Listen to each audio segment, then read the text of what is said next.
উত্তৰকাশী সুৰংগত প্ৰৱেশ NDRFৰ উদ্ধাৰকাৰী দলৰ শীঘ্ৰে উদ্ধাৰৰ সম্ভাৱনা 11 দিনে আবদ্ধ হৈ থকা নিৰ্মাণ শ্ৰমিকসকলক অসমৰ কোকৰাঝাৰৰ দুগৰাকী শ্ৰমিককো আবদ্ধ হৈ আছে চিলকিয়াৰা নিৰ্মীয়মান সুৰংগটোত। APSC কেলেংকাৰীত গ্ৰেপ্তাৰ দুই ৰাজপত্ৰিত বিষয়াক আৰক্ষীৰ জিম্মালৈ প্ৰেৰণ 5 দিনৰ জিম্মাত লৈ ঐশ্বৰ্য জীৱন বৰুৱা আৰু শাহজাহান চৰকাৰক মাৰধন জেৰা শীঘ্ৰে আন কেইবাজনকো গ্ৰেপ্তাৰৰ সম্ভাৱনা। বিহু পাতিবলৈ 1.5 লাখ টকা দি ৰাজকোষৰ পৰা লোৱা হৈছে 300 টকা। চৰকাৰৰ নতুন কৰ নীতিক লৈ বিৰোধ প্ৰতিক্ৰিয়াৰ পিছতে মুখ্যমন্ত্ৰীৰ পোষ্ট চৰকাৰৰ বিৰুদ্ধে অপপ্ৰচাৰ চলোৱাৰ অভিযোগ মন্ত্ৰী জয়ন্ত মল্ল বৰুৱাৰ। অপৰাধীৰ ৰম্যভূমিত পৰিণত গুৱাহাটী ধাৰাবাহিক লুটপাট লাচিত নগৰত বাহনৰ গ্লাছ ভাঙি দুৰ্বৃত্তই লুটিলে 2.5 লাখ টকা। জয়নগৰ চাৰিআলিত স্কুটিত অহা চিলনী চোৰে ঠকিয়াই নিলে মহিলাৰ চেইন। জম্মু কাশ্মীৰৰ ৰাজৌৰীত সেনা সন্ত্ৰাসবাদীৰ ভয়ংকৰ সংঘৰ্ষ সন্ত্ৰাসবাদীৰ আক্ৰমণত শ্বহীদ সেনাৰ 4গৰাকীকৈ বিষয়া জোৱান সেনাৰ প্ৰত্যুত্তৰত আহত 2 সন্ত্ৰাসবাদী।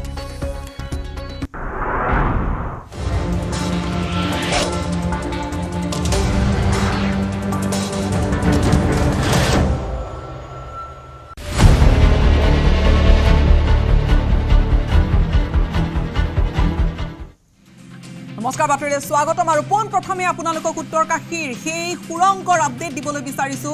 এতিয়া আৰু কিছু মুহূৰ্তৰ অপেক্ষা, মাত্ৰ কিছু সময়ৰ অপেক্ষা। অন্তিম পৰ্যায়ত এতিয়া উত্তৰকাশীৰ সুৰংগত আবদ্ধ শ্ৰমিকৰ গোটেই উদ্ধাৰ অভিযান। নিশাৰ ভিতৰতে আবদ্ধ 41 জন শ্ৰমিকক উদ্ধাৰ কৰাৰ পূৰ্ণ আশা প্ৰকাশ কৰা হৈছে। অভিযানকাৰী দল তথা চৰকাৰ প্ৰশাসনে আশা প্ৰকাশ কৰিছে যে আৰু মাত্ৰ কিছু সময়ৰ কথা। ইতিমধ্যে চিলকিয়াৰা সুৰংগৰ দিশে অক্সিজেন চিলিণ্ডাৰ লৈ প্ৰৱেশ কৰিছে NDRFৰ এটা দলে। আবদ্ধ শ্ৰমিকক উদ্ধাৰৰ বাবে 45 মিটাৰ দৈৰ্ঘ্যৰ পাইপ খনন সম্পূৰ্ণ কৰিছে উদ্ধাৰকাৰী দলটোৱে আৰু কেইটামান মুহূৰ্তৰ ভিতৰতে 41 জনকৈ শ্ৰমিকক সুকলমে উদ্ধাৰ কৰিবলৈ সাজু হৈছে অভিযানকাৰী দলটো। ইপিনে সুৰংগৰ বাহিৰত সাজু কৰি ৰখা হৈছে 30খনকৈ এম্বুলেন্স। এই এম্বুলেন্স সাজু কৰি ৰখা হৈছে যিকোনো পৰিস্থিতিৰ সৈতে মোকাবিলা কৰিবৰ বাবে। বাহিৰত এম্বুলেন্সৰ পৰা আৰম্ভ কৰি প্ৰত্যেকটো দলে নিজৰ নিজৰ দায়িত্ব লৈ সাজু হৈ আছে। সমান্তৰালকৈ চিলকিয়াৰা এই টানেলৰ যি উদ্ধাৰ কাৰ্য সেয়া এই মুহূৰ্তত ক্ষীপ্ৰ গতিত আগবাঢ়িছে।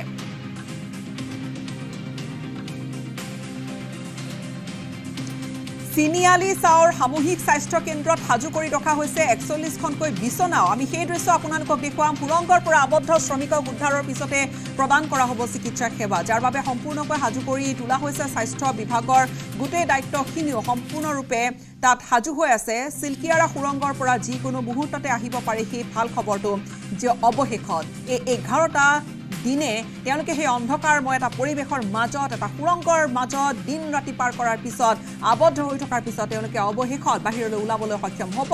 উদ্ধাৰ অভিযানৰ শেষ মুহূৰ্ত এইখিনি আছে, যাক লৈ এতিয়া উৎকণ্ঠিত হৈ পৰিছে সমগ্ৰ দেশবাসী আৰু সকলোৱে এইখিনিয়ে প্ৰাৰ্থনা কৰিছে যে তেওঁলোকক সুকলমে উলিয়াই আনিব পৰা যাতে যাওক, কিয়নো 11টা দিন সেয়া কম সময় নিশ্চয় নহয়। 11 দিন ধৰি চিলকিয়াৰাৰ নিৰ্মাণাধীন এই সুৰংগটোত ভূমিস্খলনৰ পিছতে জীৱন মৃত্যুৰে যুঁজ দি আছে 41গৰাকীকৈ শ্ৰমিকৰ সেই দলটোৱে। আবদ্ধ শ্ৰমিকৰ দলটোক উদ্ধাৰ কৰিবলৈ দিনে নিশাই চলিছে শ্বাসৰুদ্ধকৰ অভিযান আৰু কেইবাখনো ৰাজ্যৰ লগতে অসমৰ 2গৰাকী শ্ৰমিক তাত আবদ্ধ হৈ আছে। 2গৰাকীয়ে কোকৰাঝাৰৰ নিবাসী। मुझे आप लोगों को ये बताते हुए बेहद खुशी है कि पिछले 1 घंटे में हम जो काम कर रहे थे उससे हम एक और 6 मीटर की लेंथ इस ऑगर ड्रिल से पुश कर चुके हैं और मुझे पूरी आशा है कि आने वाले 2 घंटे में जब हम अगली फेज के लिए प्रिपेयर कर रहे होंगे हम तैयार होंगे कि हम और सुगमता के साथ और सफलता के साथ आगे वाला जो बचा हुआ काम है उसको पूरा कर लेंगे। আৰু তেওঁ ইতিমধ্যে কৈছে যে আৰু কিছু সময়ৰ অপেক্ষা। আৰু এই মুহূৰ্তত উত্তৰকাশীৰ পৰা আমি পোনপটীয়াকৈ সংযুক্ত হৈছোঁ আমাৰ সাংবাদিক सत्येंद्र भारद्वाजৰ সৈতে। सत्येंद्र, पहले तो आपसे जानना चाहेंगे और कितना समय बाकी है, कब तक ये सारा रेस्क्यू ऑपरेशंस चलेगा? गीताश्री, मैं आपको बता दूं क्योंकि ऑपरेशन लगातार जारी है। इस ऑपरेशन को बताया ये जा रहा था कि करीब 10:30 बजे तक ये ऑपरेशन यानी कि जो टनल में जो स्केप टनल बन रही है, टनल के अंदर जो स्केप टनल बन रही है और जो 800 mm का जो पाइप अंदर जो ऑगर मशीन से अंदर जो डाला जा रहा है, तो उम्मीदें ये जताई जा रही थी कि वो 10:30 तक वो आर पार कर लेगी। लेकिन अभी कुछ देर पहले ही जो ऑगर मशीन है उसकी ब्लेड में कुछ खराबी आ गई थी, तो वो ब्लेड बदलने में करीब 1 से 1.5 घंटे का जो समय बीता है, उसके बाद एक बार फिर ऑपरेशन शुरू हो गया है। ऑगर मशीन फिर काम करना शुरू कर दिया है और उम्मीद अब ये जताई जा रही है कि वो जो 10:30 तक जो रेस्क्यू अभियान यानी कि जो टनल पे जो रास्ता तैयार हो जाना था, टनल के अंदर आर पार हो जाना था, उस रास्ते को अब 1 से 1.5 घंटे का टाइम और लग सकता है। और ये भी अभी तक सूत्रों द्वारा ये भी पता चला कि करीब जो लास्ट पाइप यानी कि जो लास्ट जो 800 mm का पाइप है उसको ही अब अंदर पुल किया जा रहा है। और उम्मीद अब ये जताई जा रही कि जो ये आज की रात यानी कि आज की रात उन जो अंदर फंसे 41 जिंदगियां जो पिछले 11 दिन से उस टनल के अंदर फंसी हैं, उनके लिए भी आज की रात अहम होगी, उनके परिजनों के लिए अहम होगी, साथ ही हमारे जो दर्शक हैं उनके लिए भी आज की रात अहम होगी, क्योंकि पल पल की खबरें हम उनको देंगे और हर वो रेस्क्यू अभियान का हर वो चीज़ उनको दिखाएंगे। जिस तरीके की यहाँ पे सभी एजेंसियाँ, देश ही नहीं विदेशों के भी जो टनल एक्सपर्ट जो यहाँ पहुँचे हैं और उन्हीं की जो एक्सपर्ट के कारण आज ये ऑपरेशन भलीभूत हो रहा है। आज की रात उम्मीदें ये जताई जा रही कि कुछ ही क्षणों बाद वो जो अंदर फंसे जो 41 लोग हैं उनको रेस्क्यू कर दिया जाएगा। आपको मैं सीधे टनल के अंदर की वो तस्वीरें दिखा रहा हूँ जहाँ अभी NDRF की टीम मौजूद है, SDRF की टीम मौजूद है, क्योंकि जब जैसे ही ये टनल आर पार जो पाइप जो 800 mm का पाइप आर पार चले जाएगा तो सबसे पहले NDRF के जवान स्ट्रेचर के साथ क्रॉलिंग करते हुए उन लोगों तक पहुंचेंगे जो 41 लोग टनल के अंदर मलबे के पीछे फंसे हैं और उनसे बातचीत करेंगे और आधे 1 घंटे के बाद फिर उनको एक एक करके जो स्ट्रेचर है जो स्ट्रेचर जो कि क्योंकि स्ट्रेचर यहाँ पे अलग से मॉडल का तैयार किया गया है, क्योंकि उसके नीचे टायर लगाए गए हैं और कुछ NDRF के जवान टनल के उस पार रहेंगे और कुछ NDRF के जवान इस पार रहेंगे। उधर से वो एक एक आदमी को जो 41 जिंदगी वहाँ फंसी उनको मतलब जो ये ऑगर मशीन से जो ये पुश की जा रही है वहां धकेला जा रहा है जिस पाइप को, या फिर जो भी सुरंग का बात अगर हम करें रेस्क्यू ऑपरेशंस के दौरान, कुछ NDRF के जवान अंदर तक जाएंगे, उसके बाद उन लोगों को निकाल के लाएंगे, वैसा बताया जा रहा है। बिल्कुल, क्योंकि जैसे ही ये टनल जो स्केप टनल हमारी तैयार हो जाएगी उसके बाद NDRF के जवान स्ट्रेचरों के साथ उस टनल के पार पहुंचेंगे उन लोगों तक जहां जो 41 जिंदगियां पिछले 11 दिनों से फंसी हैं, और उसके बाद वहां से NDRF के जवान वहां खड़े रहेंगे और वहां से जो स्ट्रेचरों के जरिए उन एक एक करके उन लोगों को इस टनल के इस पार मलबे के इस पार भेजेंगे और यहाँ से फिर वो जो स्ट्रेचर है, स्ट्रेचर के जरिए ही वो 41 जिंदगियां लगातार एक एक करके इस तरफ आएंगी और उसके बाद यहाँ पे जो डॉक्टर की टीम रहेगी टनल के इस पार, डॉक्टर की टीम पहले उनकी जांच करेगी, उनसे बातचीत करेगी। मनोचिकित्सक यहाँ पे पहुँच चुके हैं, वो भी उनसे पहले बातचीत करेंगे कि किसी भी जो श्रमिक है या जो भी काम करने वाले जो लोग अंदर वहाँ फंसे हैं तो उनको किसी भी प्रकार की दिक्कतें हैं या कुछ भी छोटी मोटी जो प्रॉब्लम है उनको वहाँ पे करीब 1 से 2 घंटा उनसे बातचीत की जाएगी। उनको वहाँ टनल के अंदर एक साइड पे एक डॉक्टर्स की एक टीम खड़ी रहेगी, उनसे बातचीत करती रहेगी और उसके बाद जो एम्बुलेंस यहाँ पहुँचेंगी तो एम्बुलेंस का पूरा एक तांता यहाँ पे रहेगा। करीब 40 से 41 एम्बुलेंस बताई जा रही है जो उन लोगों को यहाँ से टनल से सबसे पहले जो एक हॉस्पिटल तैयार किया गया है वो यहाँ से करीब 20 से 22 किलोमीटर दूर है, वहाँ उनको ले जाया जाएगा और करीब 1 से 2 दिन उनका वहाँ उपचार किया जाएगा। ये अभी तक की जानकारी बताई जा रही है। जी हमारे साथ बने रहिए सत्येंद्र, हम फिर आएंगे आपके पास। এটা ভাষ্য এটা আছে এম্বুলেন্স কি ধৰণে সাজু কৰি ৰখা হৈছে সেই ভাষ্য প্ৰথমে দৰ্শকৰ বাবে আগবঢ়াম। तो ये आप 12 तारीख से यहाँ पे कंटिन्यू सेवा दे रही है, 5 एम्बुलेंस हमारे यहाँ पे कंटिन्यू चल रही है। बाकी जो हमारे पास अवेलेबल यहाँ पे जो सुविधा है एम्बुलेंस में गाड़ी के, हमारे पास जो सबसे पहले तो हमारे पास जैसे ऑक्सीजन का है, ऑक्सीजन हमारे पास अवेलेबल 2 सिलेंडर बड़े टाइप D टाइप के होते हैं, 2 सिलेंडर ऑलरेडी गाड़ी में रखे जा चुके हैं। इसके बाद हमारे पास जो फ्लूइड है, फ्लूइड जैसे आपका आरएल है, एनएस है और आपका डेक्सटोज है, जो जनरली है कि जो अंदर से जो पेशेंट या हमारे मजदूर लोग जो बाहर आएंगे तो उनके लिए सबसे पहले जो हो सकता है कि ऑक्सीजन की या उनको घबराहट की दिक्कत हो जाए, तो ये चीजें जरूरी देखना पड़ रहा है कि आपका ग्लूकोमीटर, ये जो चीजें जनरली है उनको चेकअप करना जरूरी है।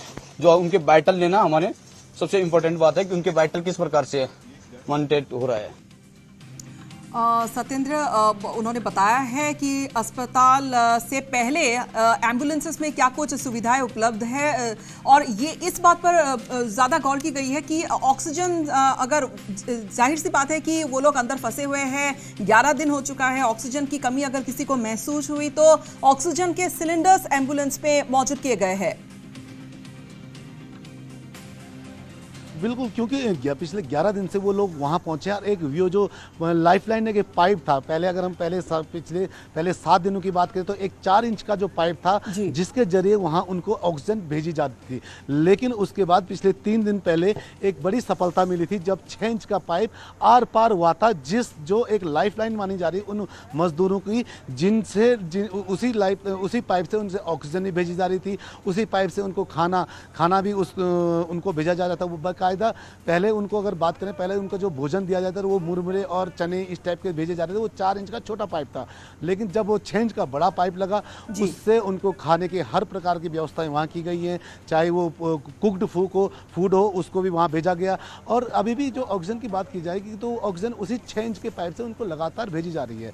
लेकिन जैसे ही वो 11 दिन बाद इस वातावरण में आएंगे तो इस वातावरण में, क्योंकि वहाँ से और यहाँ आने में उनका एक टेम्परेचर हो गया, क्योंकि अभी तक वो टनल के अंदर थे, टनल के अंदर का टेम्परेचर में अलग है, और वहाँ से 11 दिन बाद इस नॉर्मल टेम्परेचर में आएंगे तो उससे काफ़ी उनको दिक्कतें को सामना करना पड़ सकता है। ये डॉक्टरों का एक मानना है, क्योंकि और कई ऐसे वहाँ पे लोग हैं जो मानसिक तौर पे किसी टाइप की किसी को दिक्कत ना हो उसके लिए भी यहाँ पे मनोचिकित्सक यहाँ पे पहुँचे हैं, तो वो उनसे बातचीत करेंगे, उनको हर प्रकार की वो फैसिलिटी उपलब्ध कराएंगे जिससे कि उनको किसी भी प्रकार की दिक्कत न हो। और यहाँ पे और एक बात जानना चाहेंगे, आज उनके जो फैमिलीज है वहाँ पर मौजूद है, क्या उनसे मिलेंगे पहले, या फिर फैमिलीज के कोई लोग वहाँ पर मौजूद है, या फिर आज उन जो अंदर फंसे हुए उन लोगों से आज बातचीत कुछ हुई है? उन लोगों की एंजाइटी लेवल, जाहिर सी बात है कि कुछ एंजाइटी तो होगी, 11 दिन से फंसे हुए हैं अंदर, तो उनसे बातचीत आज हुई है, तो उन लोगों की स्थिति कैसी है?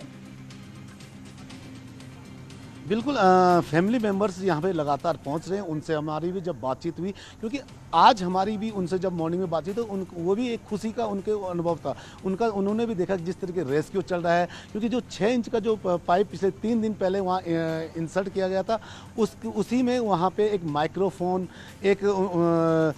और एक कैमरा भी वहाँ भेजा गया है। तो उसके लिए यहाँ पे एक पूरा एक रूम PCR एक रूम बना रखा है, वहाँ पे उनकी फैमिली मेम्बर्स हैं जो बराबर कैमरे से उनको देख रही हैं, और जो माइक्रोफोन है उस माइक्रोफोन से अपने जो फैमिली मेम्बर जो अंदर फंसे हैं उनसे लगातार उनकी बातचीत हो रही है, जिसके कारण उनको भी काफी खुशी उनको भी हुई जो अंदर या फिर हौसला भी कुछ मिला होगा कि हाँ बाहर हमारे परिवार के लोग भी है।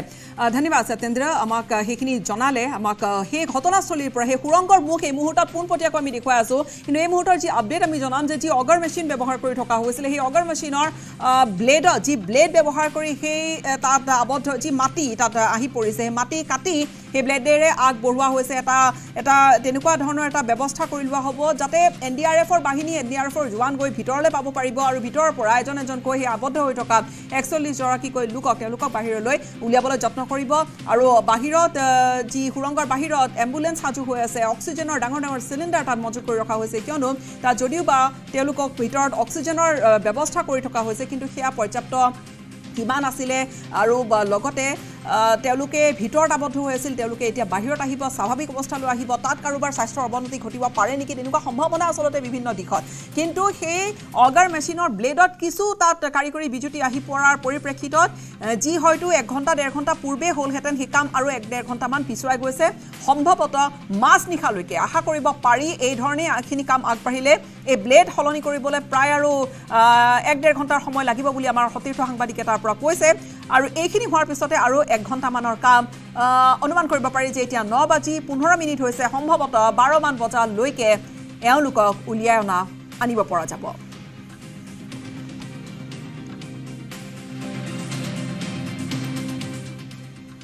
अगर कोई अड़चन नहीं होती है, जैसे कि कल मैंने बहुत डिटेल में बताया था कि बड़े बोल्डर आ सकते हैं, पत्थर बड़ा आ सकता है, कोई लैटिस गर्डर अंदर होते हैं हमारे।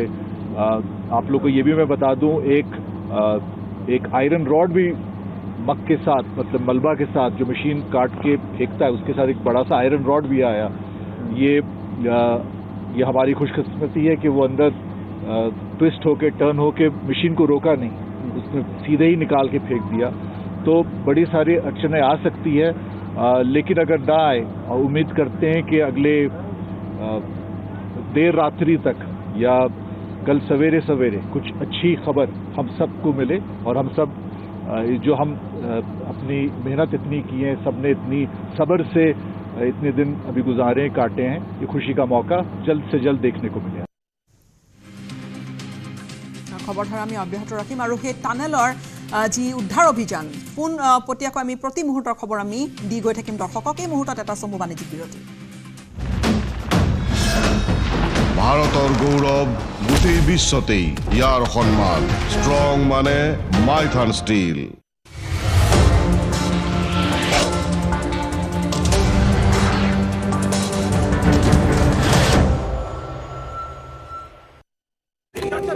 লাগিব হাজাৰ হাজাৰ কোটি টকাৰ ধাৰত পোত গৈ থকা চৰকাৰে এতিয়া সৰ্বসাধাৰণৰ ওপৰত জাপি দিছে ভয়ানক কৰৰ বোজা। ধাৰ কৰি অনা টকাৰে বিহু নৃত্য, অমৃত কলহ আদি বিভিন্ন কাৰ্যসূচীৰ আয়োজন কৰি কোটি কোটি টকাৰ হৰাট কৰা বিজেপি নেতৃত্বাধীন মিত্ৰজোঁটৰ চৰকাৰখনে সাধাৰণ ৰাইজৰ ওপৰত পুনৰ মাধমাৰ সোধাবলৈ ওলাইছে। কেনেদৰে পৰিব এতিয়া আপোনাৰ ওপৰত এই মাধমাৰ? এই মুহূৰ্তত জনাম আপোনাক কোন কোন শিতানত কেনেদৰে কৰৰ বোজা আৰোপ কৰা হৈছে। এতিয়াৰে পৰা বিহু পাতিলেও এতিয়া দিব লাগিব কৰ। বিহু পাতিবলৈ অনুমতিৰ নামত ৩০০ টকা মাচুল দিব লাগিব। সাংস্কৃতিক অনুষ্ঠানৰ অনুমতিৰ বাবে ৩০০ টকা মাচুল। ৰাজনৈতিক সমদল সভা সমিতিৰ বাবে ২০০০ টকা। খেল ধেমালিৰ অনুষ্ঠানৰ বাবে ২০০০ টকা।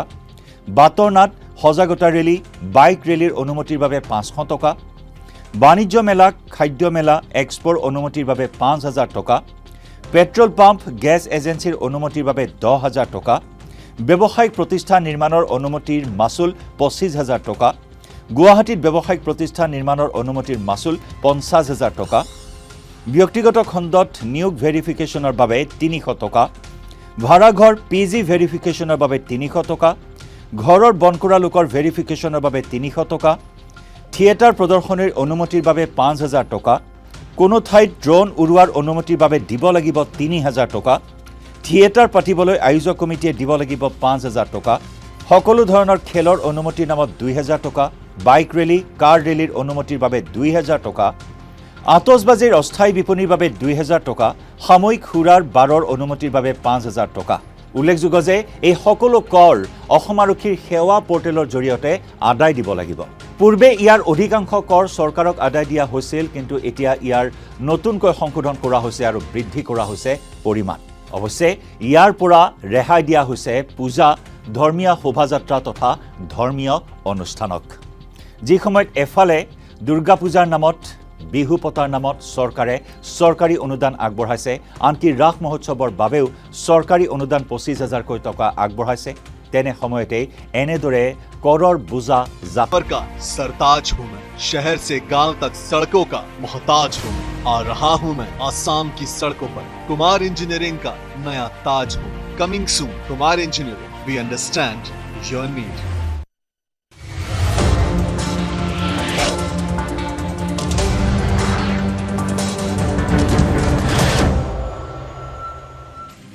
আৰু এই মুহূৰ্তত ব্ৰেকিং নিউজ আহিছে মহতলৈ। কাকপথাৰত আৰ্মি কেম্পৰ সমীপতে গ্ৰেনেড বিস্ফোৰণৰ ঘটনা। বিস্ফোৰণত কঁপি উঠিছে ডিৰাক কপাহতলী আৰ্মি কেম্প। বিস্ফোৰণত সৌভাগ্যক্ৰমে হতাহত হোৱা নাই কোনো লোক। এই মুহূৰ্তত দৃশ্য কিছু আমাৰ হাতত আহি পৰিছে।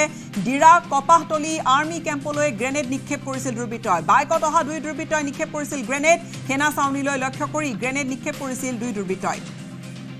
কাকপথাৰৰ এই ঘটনাটোৰ পিছতে নিৰাপত্তা আৰু অধিক কটকটীয়া কৰি তোলা হৈছে। কাকপথাৰত আৰ্মি কেম্পৰ সমীপতে গ্ৰেনেড বিস্ফোৰণৰ ঘটনা আৰু এই দৃশ্যখিনি আমি দেখুৱাইছোঁ। গ্ৰেনেড বিস্ফোৰণৰ ঘটনা ঘটিছে কাকপথাৰত আৰ্মি কেম্পৰ সমীপত। বিস্ফোৰণত কঁপি উঠিল গোটেই অঞ্চলটো। সেয়া ডিৰাক কপাহতলী আৰ্মি কেম্প। আৰু তাৰ সমীপতে সৌভাগ্যক্ৰমে তাত কোনো হতাহত হোৱা নাই বিস্ফোৰণত কোনো লোক হতাহত হোৱা নাই ডিৰাক কপাহতলী আৰ্মি কেম্পলৈ গ্ৰেনেড নিক্ষেপ কৰা হৈছিল বাইকত অহা 2 দুৰ্বৃত্তই নিক্ষেপ কৰিছিল গ্ৰেনেড সেনা চাউনীলৈ লক্ষ্য কৰি গ্ৰেনেড নিক্ষেপ কৰিছিল 2 দুৰ্বৃত্তই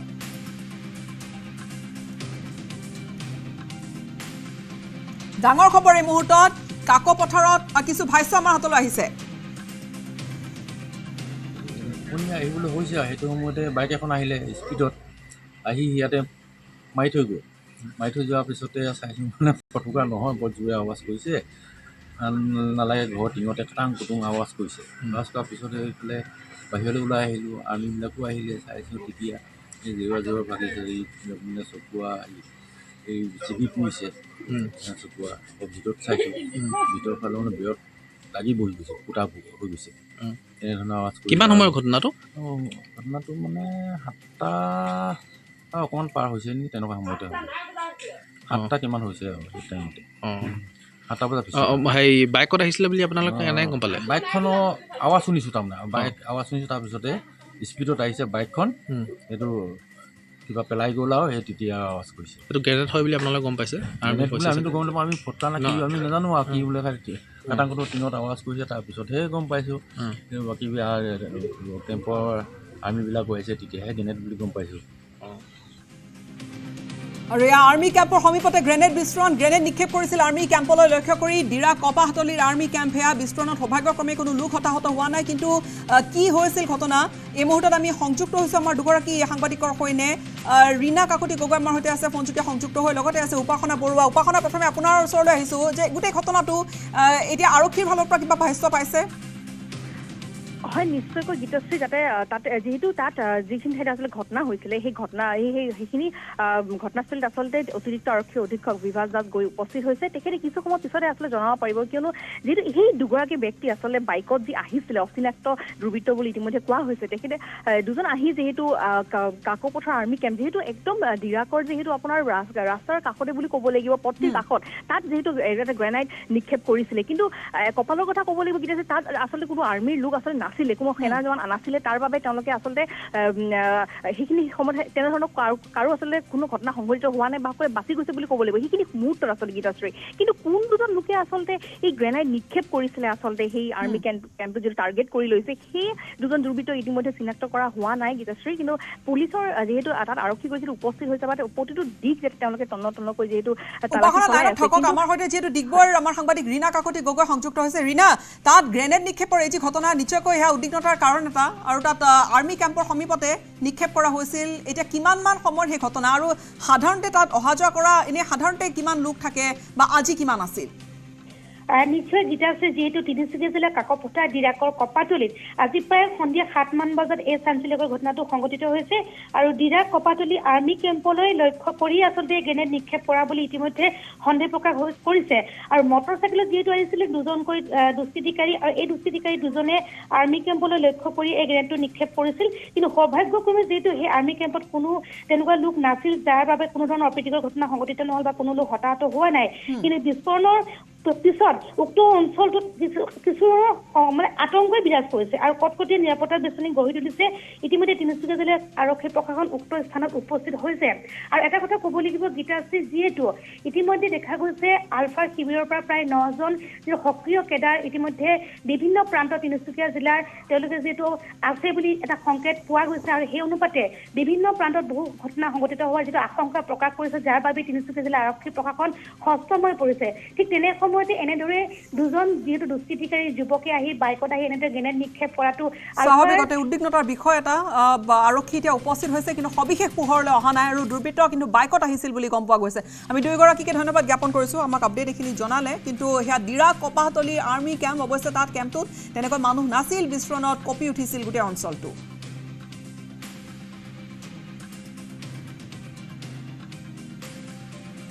সময়খিনিতে আন এটা বাণিজ্যিক বিৰতি